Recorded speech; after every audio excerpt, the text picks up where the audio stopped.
이제 막 사회생활을 시작하신 여러분, 어떻게 하면 빨리 돈을 모을 수 있을까? 그리고 내가 원하는 종잣돈 목표를 이룰 수 있을까? 지금 고민 중이신가요? 공부 중이신가요? 제가 은행원 시절부터 그리고 지금까지 수많은 성공 사례들의 공통점을 모아서 이 영상 안에 담아보았습니다. 이 영상 끝까지 지켜봐 주세요. 가장 빨리 돈을 모으는 방법 시작합니다.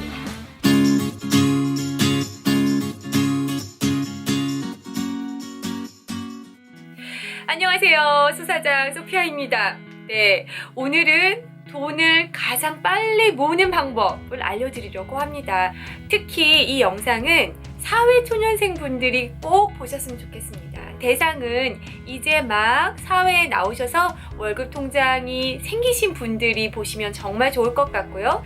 그리고 종잣돈 목표가 1억 미만이신 분들이 보시면 좋을 것 같습니다.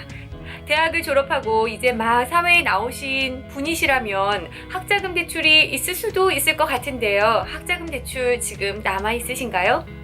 만약 없다면 부모님께 먼저 감사의 인사를 드립시다. 네. 얼마나 큰 돈을 지원받으셨는지 이제 직접 벌어보시면 깨닫게 되실 겁니다. 네. 만약 내가 열심히 대학 시절에 돈을 벌어가지고 대출이 남아있지 않다, 그렇게 졸업을 하셨다 하시는 분들은 제가 드릴 말씀이 없을 것 같습니다. 그런 분들은 정말 대단한 분이라고 생각하고요. 대학을 졸업했는데 학자금 대출도 정말 많아요 하시는 분들도 부모님께 감사 인사를 드리셔야 합니다. 네. 왜냐하면은 빨리 돈에 대해서, 재테크에 대해서 관심을 갖도록 해주신 것이고, 또 재테크를 실행할 때 훨씬 더 절실한 마음으로 집중하실 수 있을 겁니다. 네.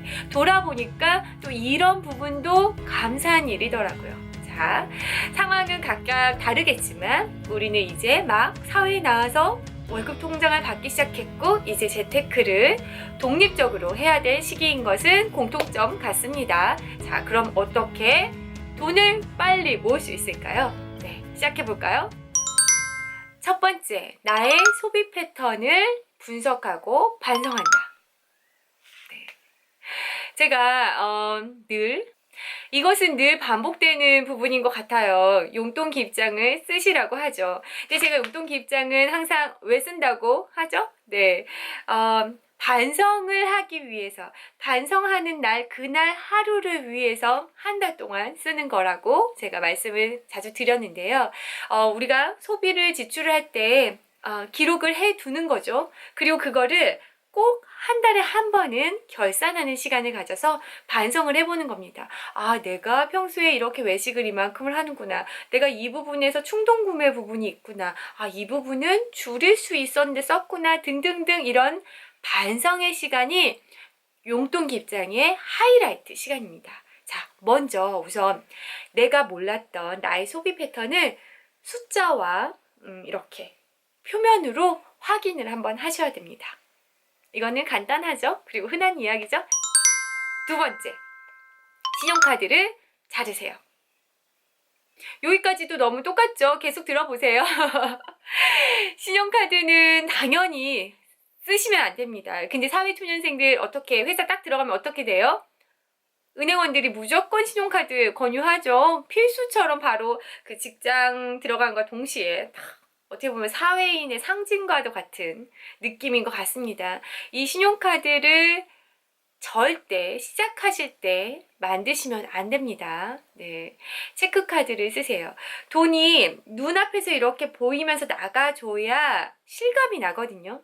신용카드는 지갑에서 이렇게 현찰이 나가거나 통장에 돈이 쑥쑥 빠지지 않잖아요. 한 번에 빠지잖아요. 분명하게 더 쓰게 되어 있습니다.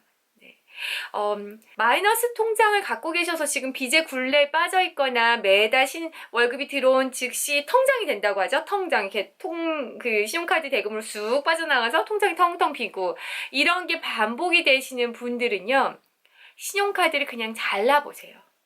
한 달 자르시면 한 달 죽는데요. 한 달만 지나면 두 달째부터 신기하게 돈이 모입니다. 정말 신기하게 그렇게 됩니다.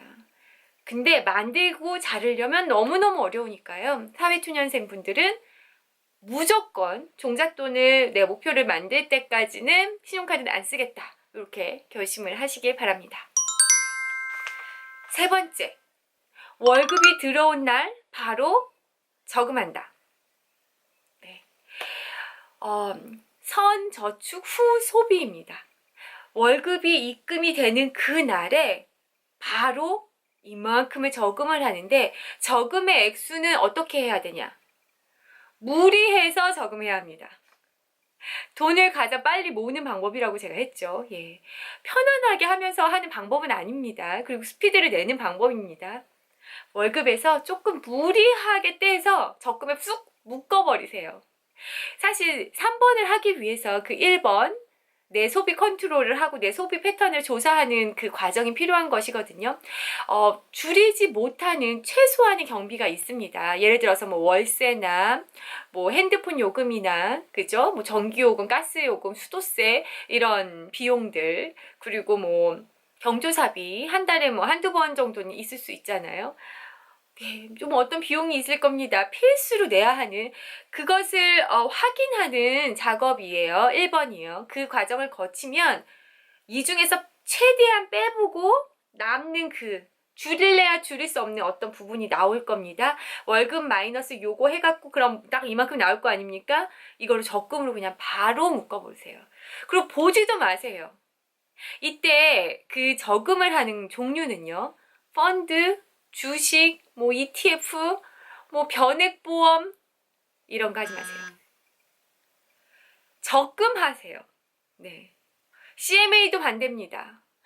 적금 하나로 그냥 뭉탱이로 넣으세요. 저는 제가 자주 고백한 건데, 조금이라도 금리를 더 준다고 하면 밥을 굶고, 제가 은행원 옷을 입고 저희 은행을 벗어나서 다른 은행에 가서 은행 통장을 맡겼던 사람입니다. 네. 새로운 상품, 뭐 수익률 조사, 뭐 맨날 하는 일이 아침마다 막 그 수십 개의 은행에서 판매 중인 펀드 다 빼가지고 과거 수익률 조사해가지고 가장 수익률 좋은 상품 골라서 거기다 제 돈 넣고 이런 것을 했던 사람입니다. 제가 해보고 나서 드리는 말씀이에요. 우선 제 말씀을 들어주세요. 적금 통장 하나로만 묶습니다.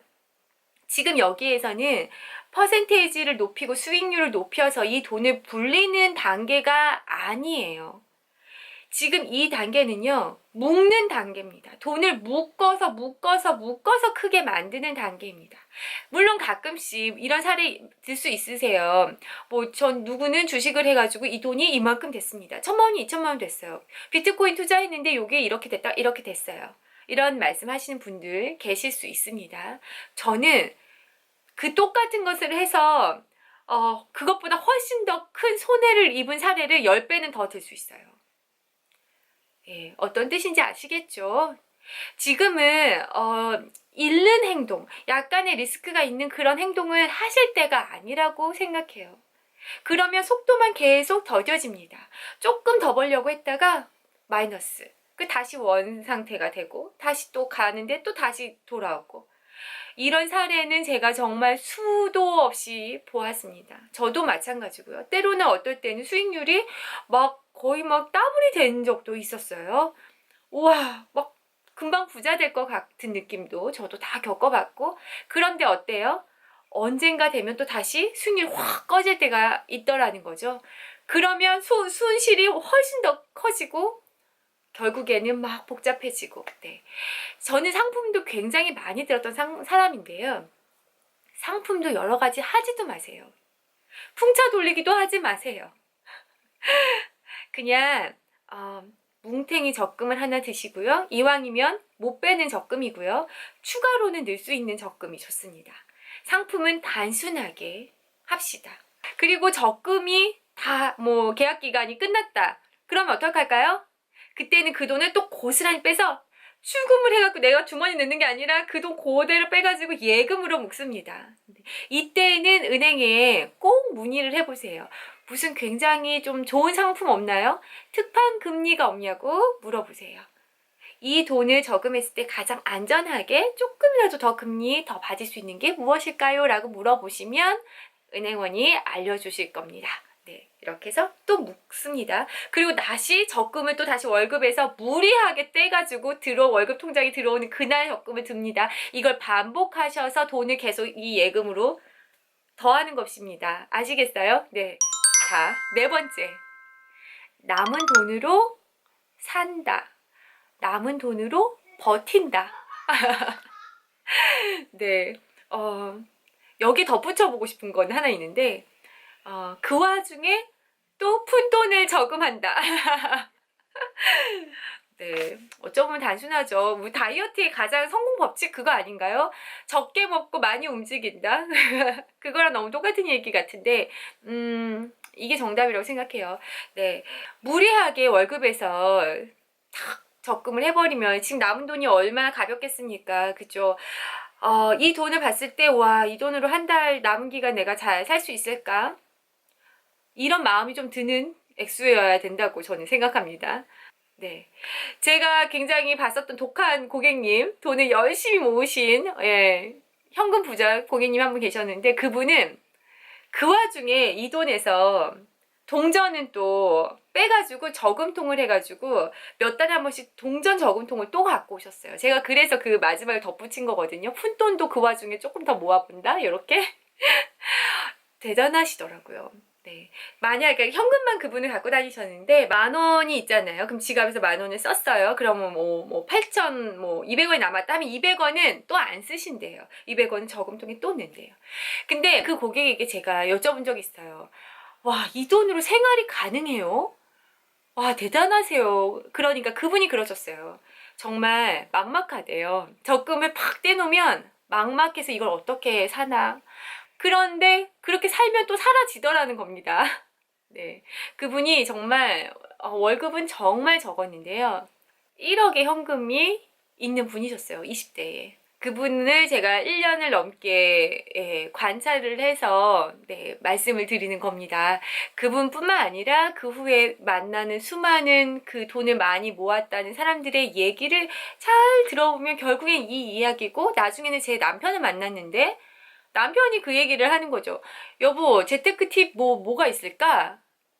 이렇게 제가 물어봤었는데 옛날에, 뭘 재테크 팁 뭐가 있어? 그냥 돈 빼가지고 무조건 적금 들고 쳐다보지도 않는 거지. 그 돈이 얼마 있는지, 그게 뭔지, 그 통장이 있다는 존재 자체도 까먹는 것이 그게 재테크 노하우라고 남편이 그러더라고요. 근데 저희 남편도 목돈도 워낙 잘 모으지만 그런 동전 있잖아요. 그런 걸 또 모읍니다. 계속 모아요. 막.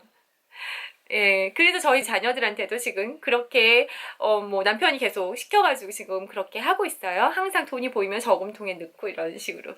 또 재미도 있는 것 같더라고요. 네. 자, 그리고 마지막 5단계. 공부하세요. 빚을 공부하시고, 재테크를 공부하시고, 월 수입을 만들 수 있는 방법을 공부하세요. 자, 여기 적금에 예금에 계속 이쪽에서 돈이 지금 불어나고 있지 않습니까? 그죠?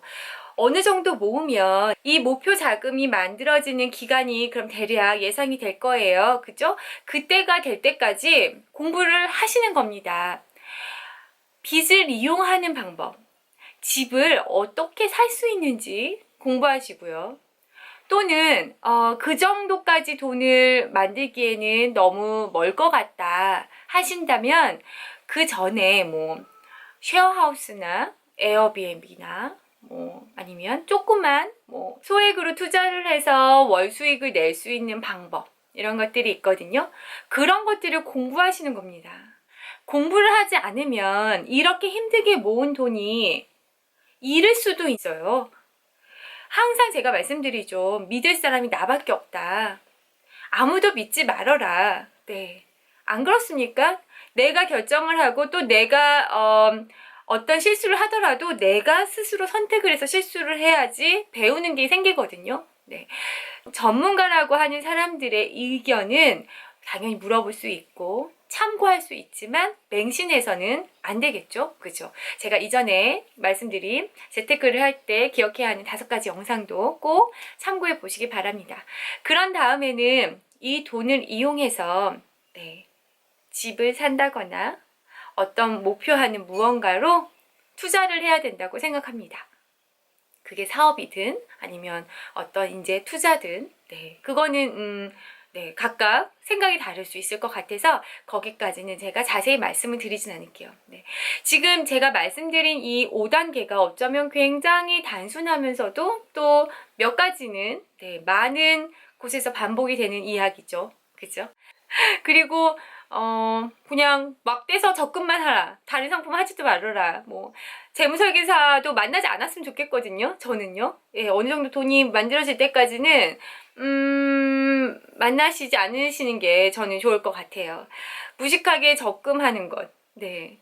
무식한 방법일 수 있죠. 근데 이게 저도 많이 해보고 그리고 주변에 성공한 사람들을 보고 나서는 아, 그래, 결국엔 가장 느려 보이는 이 방법이 가장 빠른 거구나라는 것을, 한 10년 정도 막 이것저것 막 시행착오를 겪으면서 깨닫게 된 것 같아요.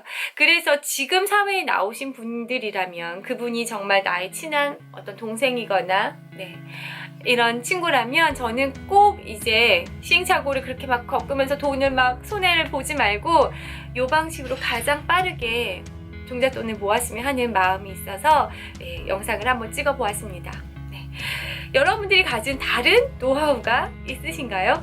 있으시다면 이 영상 밑에 댓글로 남겨주시기 바랍니다. 그리고 이 영상이 도움이 될 만한 떠오르는 친구나 지인이나 주변의 동생들이나 떠오르신 분이 있다면 이 영상도 공유해 주시길 바라고요. 영상이 좋으셨다면 좋아요, 구독, 알람 눌러주시길 바랄게요. 그럼 저는 다음 영상으로도 돌아오도록 하겠습니다. 사회초년생 여러분들 사회생활을 시작을 할 때 좋은 방향을 갖고 시작을 하신다면 성과가 빨리 나오기 때문에 훨씬 더 즐거운 마음으로 재미있게 하루하루 보낼 수 있을 것 같다는 생각이 들어요. 그렇지 않나요? 네. 막 흔들리지 않고 좀 자신의 방향을 설정하는데 그리고 특히 재테크 쪽의 방향을 설정하는데 이 영상이 도움이 되셨으면 좋겠네요. 그럼 저는 또 다음 영상으로 돌아오겠습니다. 여러분 안녕.